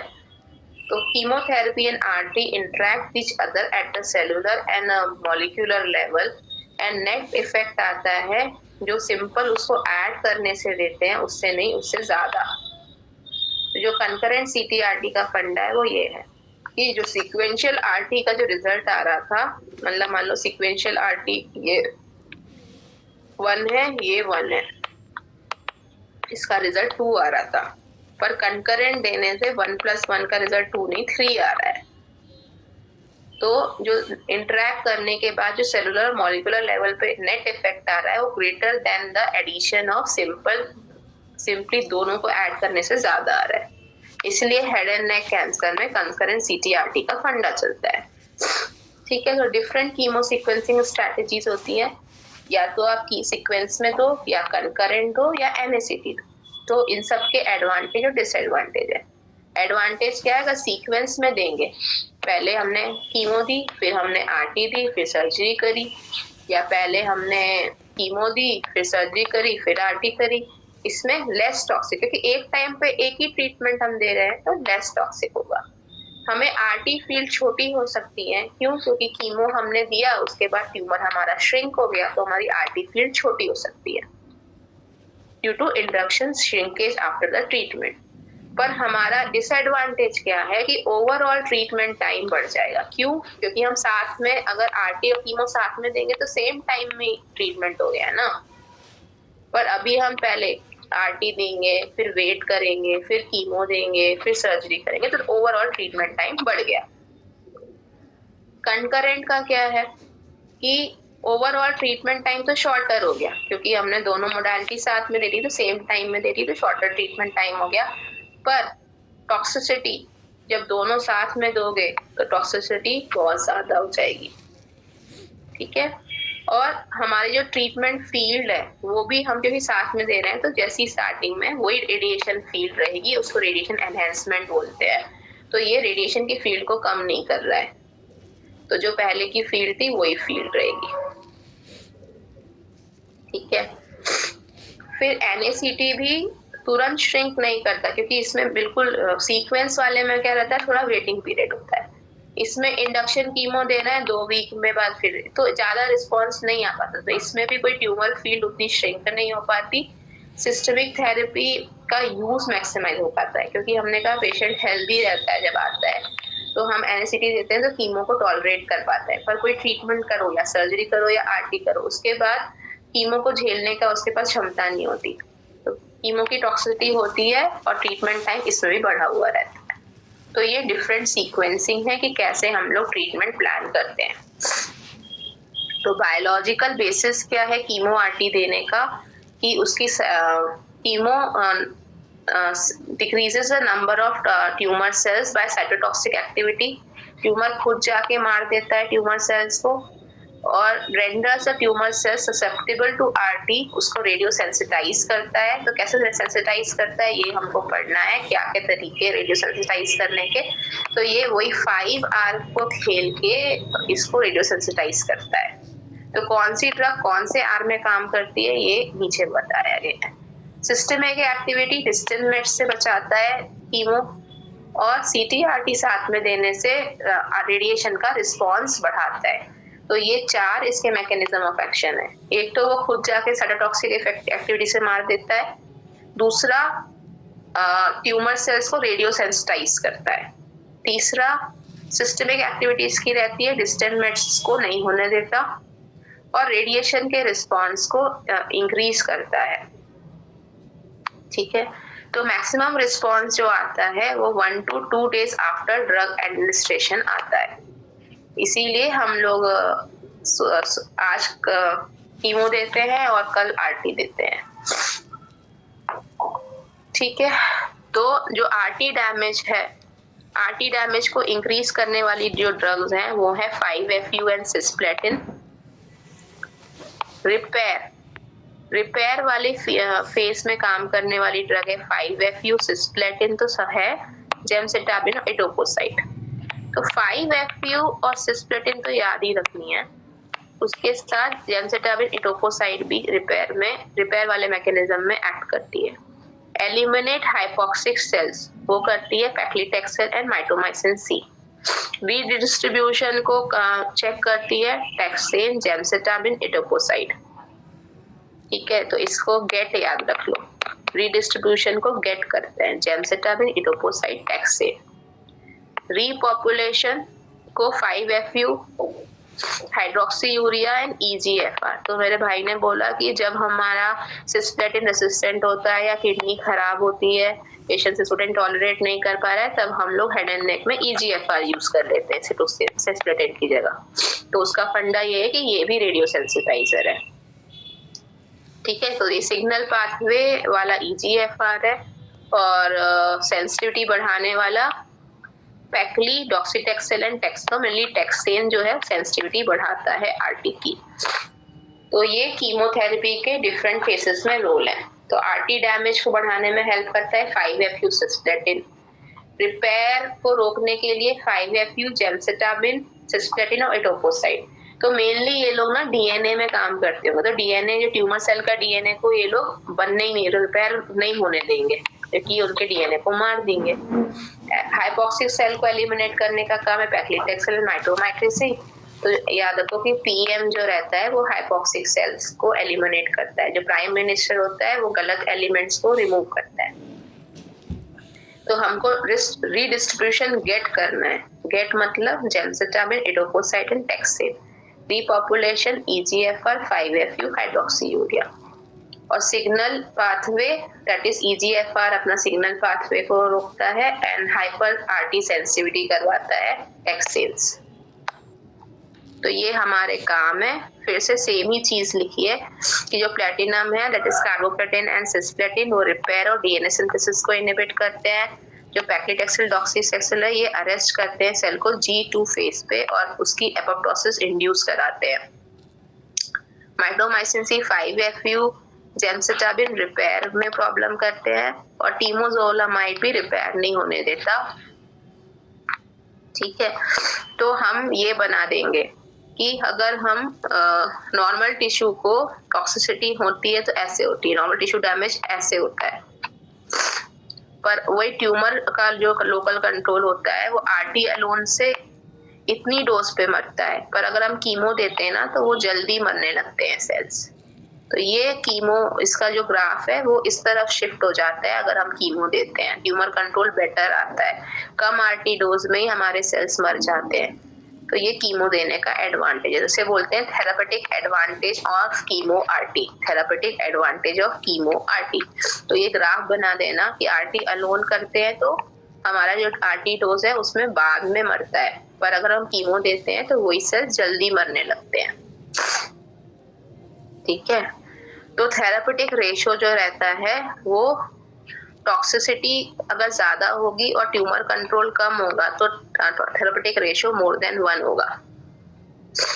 ठीक है, तो हमको लेट टॉक्सिसिटी अगर क्रिएट करनी है तो थेरापेटिक रेशियो हमको ज्यादा अचीव करना है, मतलब ट्यूमर रिपेयर कम हो टॉक्सिसिटी ज्यादा हो, तो हमको इसको बैलेंस करके चलना पड़ता है। इतना कॉन्सेप्ट मत लगाओ, ये जो TCP अपॉन NCP है ना, ये है ट्यूमर कंट्रोल प्रोबेबिलिटी या नॉर्मल टिश्यू कंट्रोल प्रोबेबिलिटी। जो इसका रेशियो रहता है वो थेरापेटिक रेशियो रहता है। तो मेरे को लगता है हमें इतने पछड़े में नहीं पड़ना चाहिए, हमको इतना जानना है कि हमको ट्यूमर को जल्दी मारना है और नॉर्मल सेल्स को टॉक्सिसिटी ना हो तो कम उसको इफेक्ट पड़े। तो ये थेरापेटिक एडवांटेज है। अब एक क्वेश्चन आया है कि हाउ द रेडियोबायोलॉजी, मतलब कैसे आयनाइजिंग रेडिएशन जाके टिश्यूज को मारती है। ये आई थिंक पढ़ रखा था ना हम लोगों ने कि मैं पढ़ाऊं। वो direct effect, indirect effect, direct effect DNA को मारता है, indirect effect hydroxyl radical produce करता है और वो हाइड्रोक्सिल रेडिकल जाके टिश्यू को मारता है। पढ़ा हुआ है क्या, पता ही नहीं। आगे क्या टॉपिक बच रहे हैं? फ्रैक्शनेशन पढ़ा ले, फ्रैक्शनेशन जरूर पढ़ाना। हाँ, और वो IGRT IMRT वो भी है क्या थोड़ा? SBRT है और SRS है। तो फ्रैक्शनेशन पहले पढ़ा दो।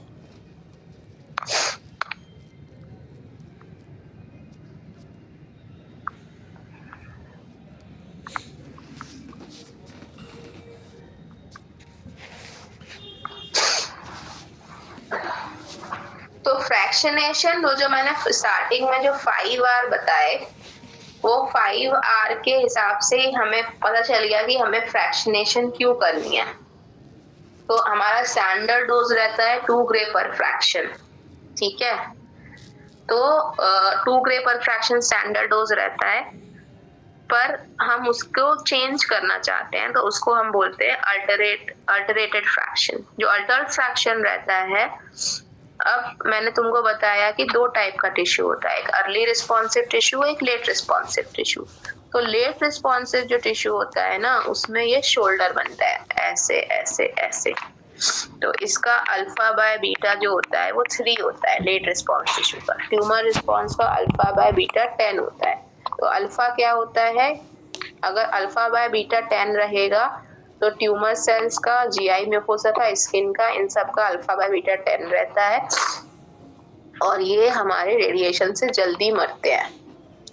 तो अगर हमको ट्यूमर सेल को ज्यादा मारना है तो हमको स्किन और ये स्किन और जीआई म्यूकोजा और अपनी ओरल म्यूकोजा को कॉम्प्रोमाइज करना पड़ेगा। इसीलिए ये लोगों को सबको म्यूकोसाइटिस होता रहता है ना, क्योंकि ये इनका अल्फा बाय बीटा जो रहता है वो 10 होता है। तो हमारे फ्रैक्शनेशन से फायदा क्या है? Dividing a dose into several fractionation. Why? कि हम नॉर्मल टिश्यू को स्पेयर कर पाए। नॉर्मल टिश्यू को स्पेयर कैसे करेंगे? कि नॉर्मल टिश्यू रिपेयर हो पाए और नॉर्मल टिश्यू रीपॉपुलेशन हो पाए, और हम डैमेज सेल, ट्यूमर सेल को डैमेज इंक्रीज कर पाए। तो कैसे ट्यूमर सेल का डैमेज इंक्रीज कर पाएंगे? उनको रीऑक्सीजनेशन होने का टाइम देंगे और उनको रीडिस्ट्रीब्यूशन का इफेक्ट नहीं होने देंगे। मतलब वो किसी भी फेस में है हम उनको मार पाए, या फिर जो G2M में थे वो अब फिर से S फेस वाले जो बच्चे वो फिर से G2M में आ पाए। तो ये हमारा फ्रैक्शनेशन करने का अल्टर फ्रैक्शनेशन करने का एम है कि हम नॉर्मल टिश्यू को बचा पाए और ट्यूमर टिश्यू को जल्दी मार पाए। ठीक है, तो मैंने जैसे बताया कि 2 टाइप के टिश्यूज होते हैं। इसके ये इस स्लाइड इसके पीछे ये लेट टिश्यू वाला चीज लिखा था जो मैंने साइड में लिख लिया है। तो early responding tissue and let responding tissue. Early responding tissue होते हैं skin, mucosa, epithelium and tumour. तो इनका ओवरऑल ट्रीटमेंट टाइम हमको बढ़ाना पड़ेगा, क्योंकि इनका अल्फा बाय बीटा 10 होता है। तो alpha effect the dominates at the low doses. Low doses पे भी हम इन सेल्स को मार पाते हैं। तो ये एक हमारा, मैंने बताया था ना, ये बेसिक फंडा है। अगर अल्फा बाय बीटा ट्यूमर का 10 नहीं होता तो आरटी ही नहीं होता, कि हम लो डोजेस पे भी हम इनको नुकसान पहुंचा सकते हैं ट्यूमर सेल्स को। तो ये अर्ली रिस्पॉन्डिंग वाले में आते हैं। और हमारे जो नॉर्मल टिश्यूज हैं उनका अल्फा बाय बीटा 3 होता है और वो लेट रिस्पॉन्डिंग टिश्यू में आते हैं और तुरंत आरटी से नहीं मरते। तो ये ही एक बेसिक चीज है क्यों आरटी इस दुनिया में है। पर उसका बस एक फायदा है कि नॉर्मल टिश्यूज में जो स्किन, म्यूकोजा और इंटेस्टाइनल एपिथेलियम है इनका भी अल्फा बाय बीटा 10 है। तो ट्यूमर तो मरता है, इसके साथ साथ ये भी जल जाते हैं। तो alpha effect dominates at the low doses and less कव सर्वाइवल। तो ये वाला जो ग्राफ है, ये ग्राफ हमको बनाना है कि सर्वाइवल फ्रैक्शन और डोज। ठीक है, तो हमने ट्यूमर वाला जो रहता है उसका बिल्कुल ऐसा स्टीपर कर्व आता है। जो लेट वाला रहता है वो शोल्डरिंग आती है। ठीक है, तो बीटा और इसमें जो ये लेट रिएक्शन होता है इसमें बीटा का ज्यादा इफेक्ट होता है एट लो डोजेस। जब भी आप लो डोज दोगे तो अल्फा क्या मैंने बताया था, alpha is sensitivity, beta is repair. तो लो डोजेस में अल्फा काम करता है, मतलब लो डोजेस में ज्यादा सेंसिटिविटी रहेगी इन सब की और ये मर जाएंगे। और ये लोग लो डोजेस में रिपेयर होंगे, लेट रिएक्शन वाले, तो ये मरेंगे नहीं। तो इनका सर्वाइवल कर्व जो रहता है वो मोर कर्वी रहता है as compare to early responding का। तो अगर हमने मल्टीपल स्मॉल डोज कर दिए तो हमारा ओवरऑल ट्रीटमेंट टाइम बढ़ जाएगा। मल्टीपल स्मॉल डोज कर दिए, हमको देना है 70 ग्रे, तो हम 35 फ्रैक्शंस में दे पा रहे हैं। ठीक है, तो ओवरऑल ट्रीटमेंट टाइम बढ़ गया। अगर हमने ओवरऑल ट्रीटमेंट टाइम बढ़ा दिया तो हमारा डैमेज जो है अर्ली रिएक्टिंग टिश्यूज को वो कम हो जाएगा। ठीक है, तो आरटी वालों का सबसे ज्यादा जो डिपेंड करता है वो ओवरऑल ट्रीटमेंट टाइम पे डिपेंड करता है। ये ना ओवरऑल ट्रीटमेंट टाइम को बढ़ने नहीं देते, इसीलिए इनका 1 महीने में मतलब 25 दिन में ट्रीटमेंट होना है तो इनका ये 30 नहीं हो पाता। इनको कैसे भी करके वो 25 में कंप्लीट करना है। अगर मान लो पेशेंट ने 1 दिन नहीं आया, मिस करा, तो जब वो अगली बार आएगा ना तो ये 1 दिन की जगह 1 ही दिन में 2 बार रेडिएशन दे देंगे। पर इनको ओवरऑल ट्रीटमेंट टाइम बढ़ने नहीं देना है फॉर देयर ट्रीटमेंट। ये इनका फंडा होता है। ठीक है, तो ओवरऑल ट्रीटमेंट टाइम अगर बढ़ा तो आपका रीपॉपुलेशन बढ़ जाएगा। रीपॉपुलेशन बढ़ जाएगा तो ट्यूमर कंट्रोल कम होगा। तो ओवरऑल ट्रीटमेंट टाइम ये लोग बढ़ने नहीं देंगे। तो हेड एंड नेक में या सीएस सर्विक्स में ये लोग लॉस ऑफ लोकल कंट्रोल करते हैं 0.5%। इफ ओवरऑल ट्रीटमेंट टाइम बढ़ जाता है, और अगर इसमें हेड एंड नेक में बढ़ जाता है तो इसको इनका सब में अगर ओवरऑल ट्रीटमेंट टाइम बढ़ गया तो इनका ट्यूमर का जो एफिकेसी है वो कम हो जाएगी। जो हम लोग अपनी सर्जरी से देखते हैं ना कि हम लोग ने R0 रिसेक्शन किया तो R0 अगर हमने नहीं किया तो हमारा सर्वाइवल कम हो जाएगा, ऐसे ही इनका अगर ओवरऑल ट्रीटमेंट टाइम बढ़ जाता है तो इनका भी रिजल्ट उतना अच्छा नहीं आता। तो अब क्या क्या टाइप के फ्रैक्शनेशन होते हैं? जो स्टैंडर्ड फ्रैक्शनेशन होता है वो 1.8 to 2 ग्रे होता है per day, 5 fraction per week is considered as the standard. And alternative fractions होता है हाइपर फ्रैक्शनेशन, एसिलेटेड फ्रैक्शनेशन, ये चार्ट मत याद रखो भले, और हाइपोफ्रैक्शनेशन। तो हाइपर फ्रैक्शनेशन क्या है कि ये ओटीटी तो सेम रखेंगे, क्योंकि मैंने बताया कि ये ओटीटी तो बढ़ाने का इन लोग को ऑप्शन नहीं है इनके पास। इनको सिर्फ हमको R0 अचीव करने का ऑप्शन है, इनको ओटीटी बढ़ाने का ऑप्शन नहीं है। तो ओवरऑल ट्रीटमेंट टाइम इनको सेम रखेंगे, पर डोज पर फ्रैक्शन कम कर देंगे एंड नंबर ऑफ डोसेस बढ़ा देंगे। And total dose at biological equivalent dose, मतलब जो ट्यूमर में पहुंचने वाली जो डोज है वो भी बढ़ जाएगी हाइपर फ्रैक्शनेशन में। तो ऐसा ये क्यों करेंगे, कैसे करेंगे कि मान लो हम लोग रेक्टम में 50.4 ग्रे इन 25 फ्रैक्शन देते हैं, ठीक है, जो हमारी आरटी 25 फ्रैक्शन जो है कितने वीक में, 1 मंथ 5 डेज में कंप्लीट होगी, ठीक है।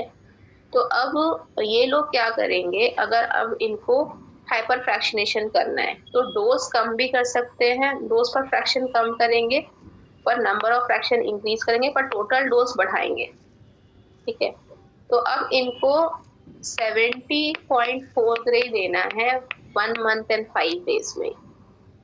तो ये क्या करेंगे, 1.5 ग्रे मॉर्निंग में दे देंगे, 1.5 ग्रे इवनिंग में दे देंगे, या ऐसा नहीं करके ये लोग अभी 5 डेज आरटी देते हैं, सैटरडे संडे इनकी मशीन बंद रहती है, ये ना करके ये 6th डे भी देंगे और संडे को भी शायद दे दें, ठीक है। जो 2 दिन ऑफ रहता है वो ना देके वो dose overall treatment time same रखेंगे, डोज इनको बढ़ा देंगे बट डोज पर फ्रैक्शन कम करना। हाइपर फ्रैक्शनेटेड में फ्रैक्शन ज्यादा हो जाएंगे और डोज हमारी कम हो जाएगी। और एक्सेलरेटेड आरटी क्या होती है, that is overall treatment time कम हो गया। तो ये जो इसने फास्ट फॉरवर्ड तो ये सब ट्रायल्स आए हैं, ये क्या कर रहा है, ओवरऑल ट्रीटमेंट टाइम कम कर दे रहा है। तो इसके 2 तरीके होते हैं, एक तो प्योर एक्सेलरेटेड आरटी जिसमें सिर्फ ओवरऑल ट्रीटमेंट टाइम कम हो रहा है, एक हाइब्रिड एक्सेलरेटेड आरटी। हाइब्रिड मतलब स्प्लिट कोर्स में देना। हमने सैंडविच थेरेपी सुनी है ना, पहले 15 ग्रे दिया, फिर ऑपरेट किया, फिर बाद में 15 ग्रे दिया, जो ब्लैडर में हम पढ़ते हैं, इट इज स्प्लिट कोर्स। या फिर कॉन्कोमिटेंट बूस्ट, मतलब 40 ग्रे तो हमने ऐसे दे दिया नॉर्मल, उसके बाद हमने 10 ग्रे बूस्ट में दे दिया। तो ये हाइब्रिड एक्सेलरेटेड आरटी के फॉर्म्स है। प्योर एक्सेलरेटेड मतलब हमने सुबह शाम दे दिया, तो ये प्योर एक्सेलरेटेड आरटी हो गई। तो हाइपर फ्रैक्शनेशन जो आरटी होती है डिक्रीज लेट। ये हाइब्रिड वाला एक बार फिर से बताओ कि प्योर में तो ट्रीटमेंट टाइम कम रखा, डोज सेम है, हाँ, बस सुबह शाम दे दिया, ठीक है। तो हाइब्रिड क्या कर रहे हैं वाले के 3 तरीके हैं।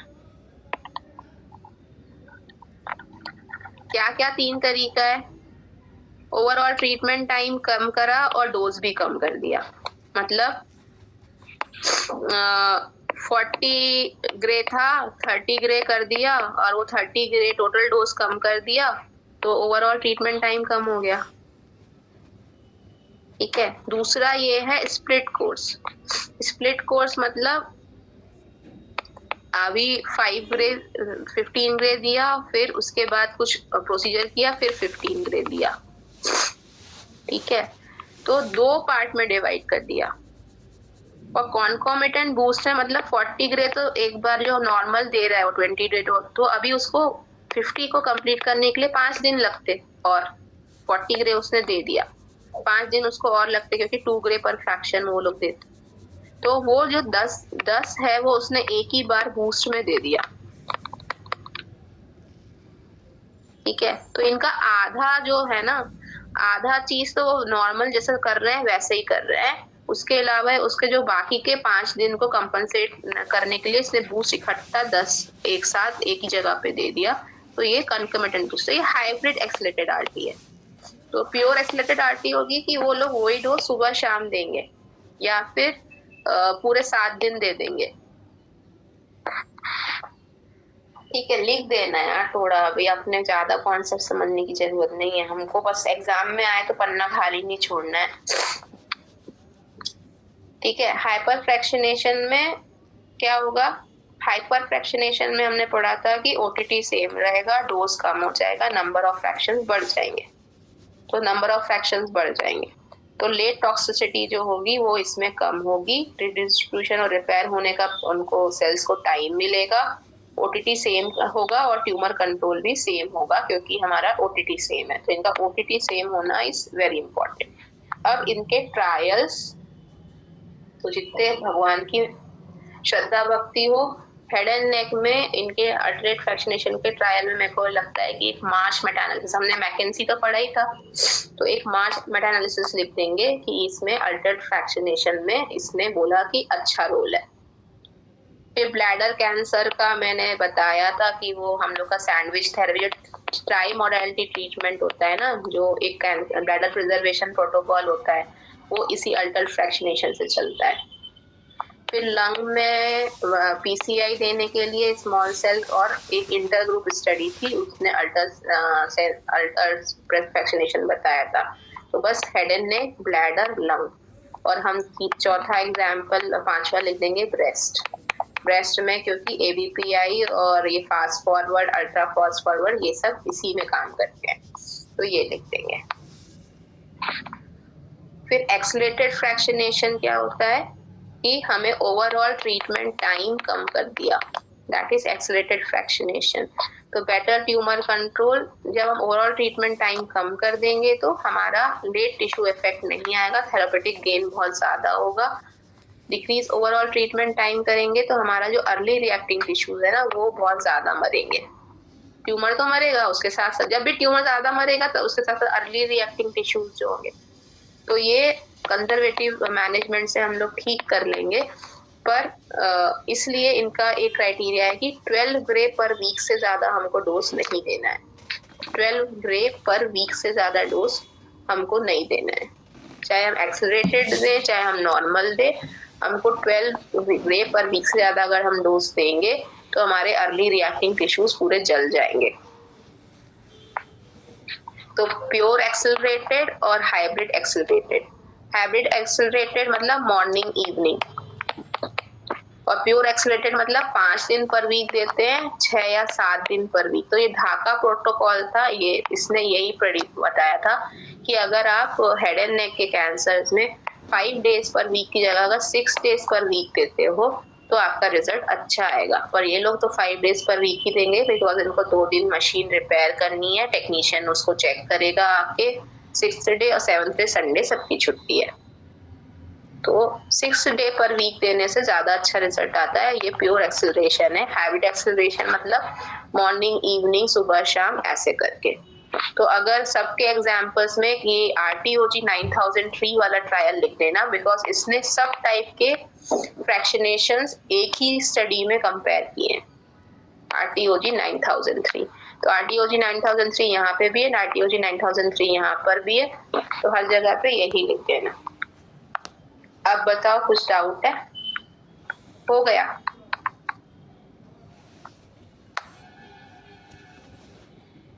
हाइपो और हाइपर फ्रैक्शनेशन में ओवरऑल ट्रीटमेंट टाइम सेम रहता है, एक्सेलरेटेड में बस ओवरऑल ट्रीटमेंट टाइम कम हो जाता है ना?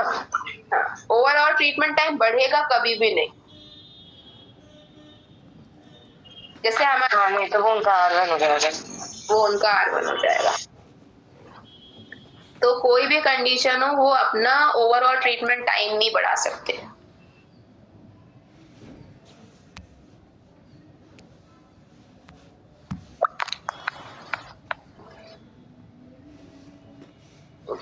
तो हाइपोफ्रैक्शनेशन कहाँ चलता है? Breast and prostate. तो ब्रेस्ट एंड प्रोस्टेट एक ऑर्गन है जिनका अल्फा बाय बीटा जो होता है वो फ्री होता है।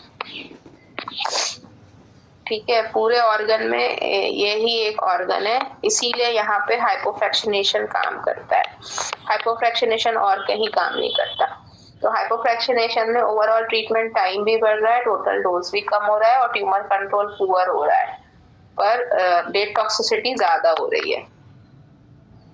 पर ये पूरे बॉडी में सिर्फ प्रोस्टेट एंड ब्रेस्ट में काम करता है क्योंकि लेट टॉक्सिसिटी ज्यादा हो रही है ना, तो ये लेट इफेक्ट वाले ऑर्गन है। तो ये जो एबीपीआई का कॉन्सेप्ट है ये ब्रेस्ट में काम करता है क्योंकि उसमें हाइपोफ्रैक्शनेशन, तो हाइपोफ्रैक्शनेशन पूरी बॉडी में सिर्फ दो ही ऑर्गन को दे सकते हैं, that is prostate and breast.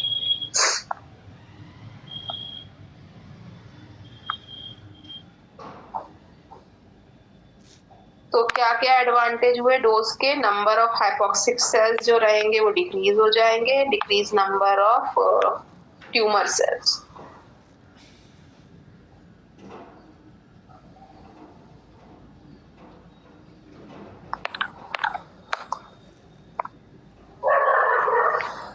अब और कुछ पढ़ना है कि हो गया?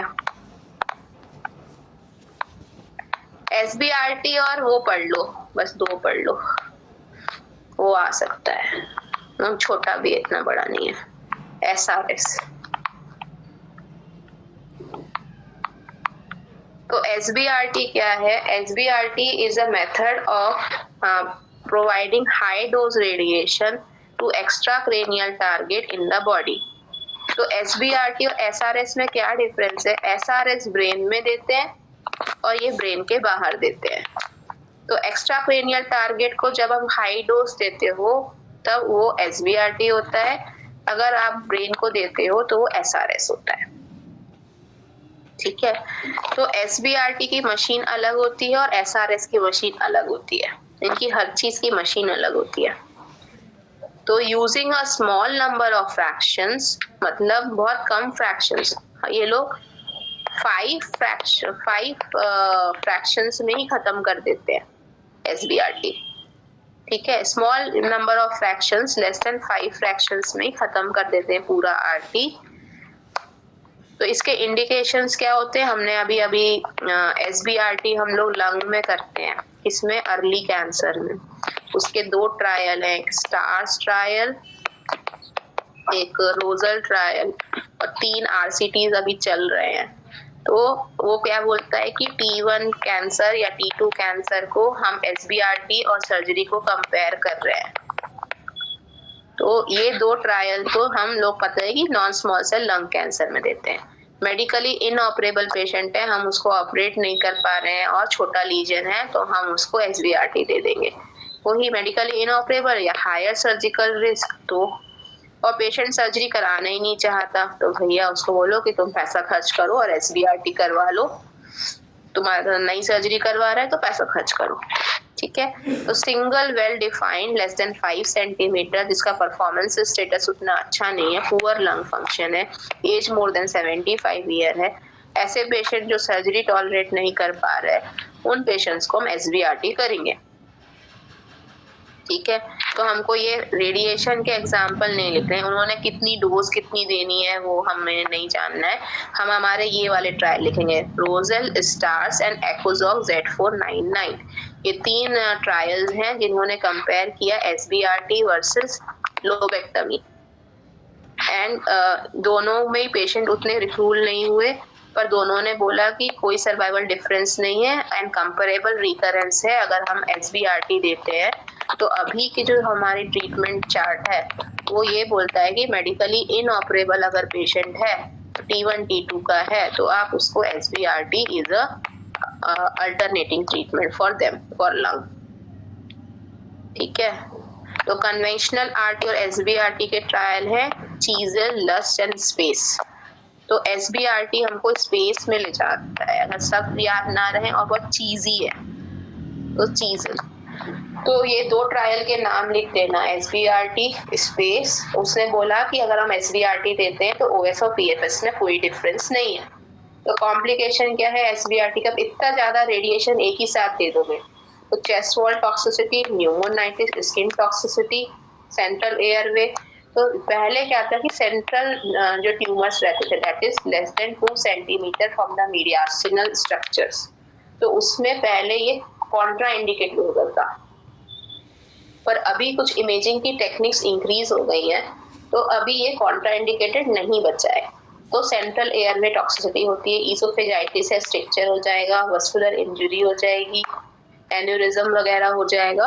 तो SBRT, तो SBRT देने की मशीन्स कौन सी होती हैं? Robotic linac, cyber knife, MRI linac, Elekta and proton.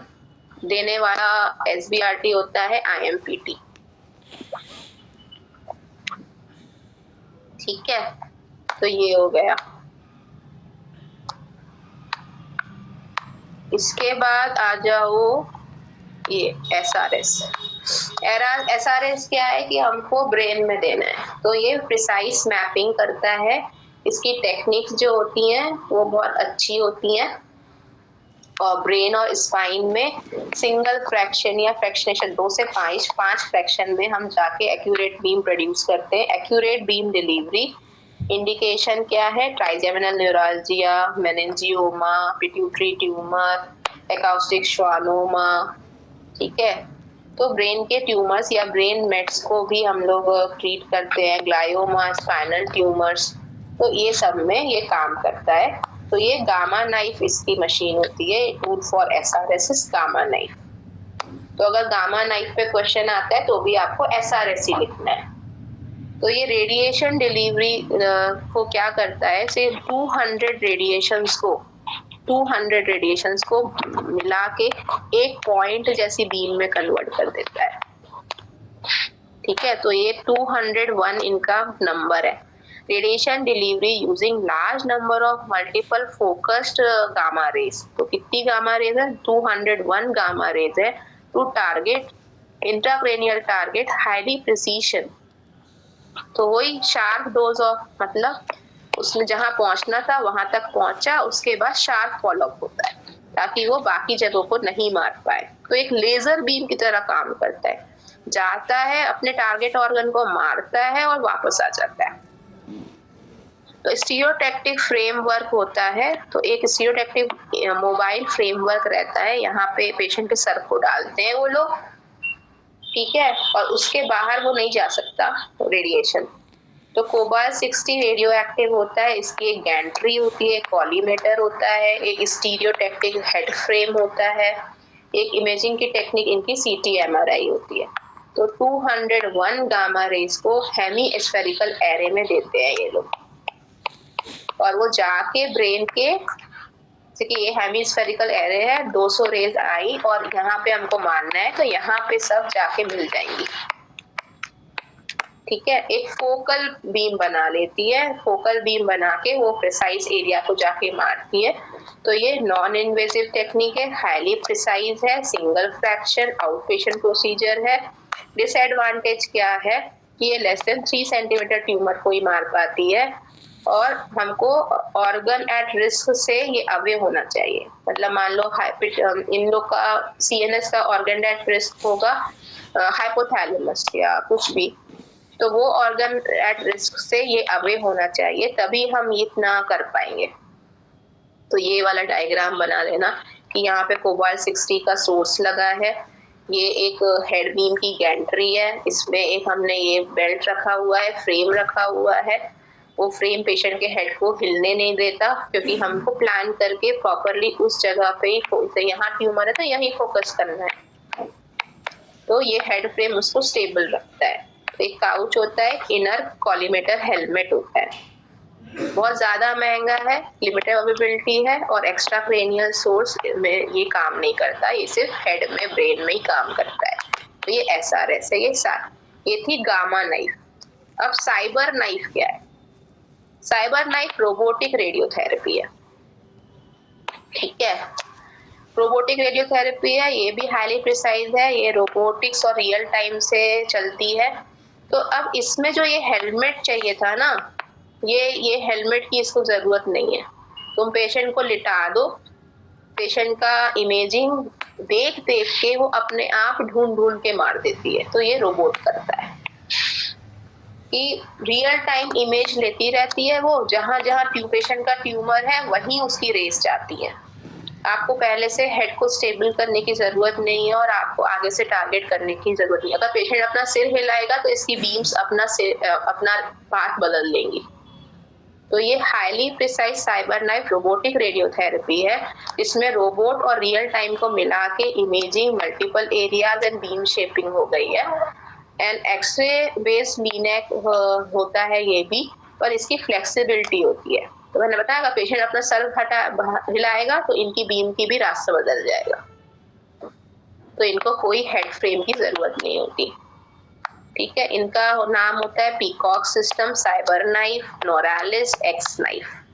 तो ये भी क्रेनियल और स्पाइनल ट्यूमर्स। और इसका एक और फायदा होता है, जो गामा नाइफ होती है वो ब्रेन को दे रही थी, जो SBRT होती है वो एक्स्ट्रा क्रेनियल को दे रही है। ये एक्स्ट्रा क्रेनियल और इंट्राक्रेनियल दोनों को कवर कर लेता है। एक्स्ट्रा प्लस इंट्रा मतलब लंग को भी कवर कर लेगा, ब्रेन को भी कवर कर लेगा। तो ये साइबर नाइफ है। साइबर नाइफ SRS और SBRT दोनों को कवर कर लेगा। तो ये एक ही मशीन से दोनों काम हो जाएंगे, SRS भी और SBRT भी। तो ये भी नॉन इन्वेसिव टेक्निक है, फ्लेक्सिबल है, सिंगल फ्रैक्शन है, लॉन्ग टाइम लगता है, हाई कॉस्ट है, कॉम्प्लेक्स सेटअप है। तो ये डिफरेंस है gamma knife and cyber knife में। जो गामा नाइफ होती है उसमें हेड फ्रेम लगता है, इसमें नहीं लगता। इसकी फ्रैक्शनेशन की एबिलिटी इसकी रहती है, ये अपने आप से डिसाइड कर लेता है कितना फ्रैक्शन देना है, कहाँ मुड़ना है, कहाँ नहीं मुड़ना। इसके पास ये सब ताकत नहीं है। ये टारगेट को मॉनिटर करता रहता है रियल टाइम, ये नहीं कर पाता है। रियल टाइम इमेजिंग करता रहता है, ये नहीं कर पाता है। जो गामा नाइफ होता है ये स्कल और स्पाइन को देते हैं, ये सब थ्रू आउट द बॉडी दे देता है। ठीक है, हेलो। बढ़िया बढ़िया मैम, थैंक यू। बहुत बढ़िया। तो अभी तुम लोग ने एक आध क्वेश्चन मिस किया है, वो कभी देख लेंगे बीच में, हमारा जब ट्रायल्स हो जाएंगे तब कवर कर देंगे। ओके ओके, चलो bye. Bye bye, thank you. Thank you.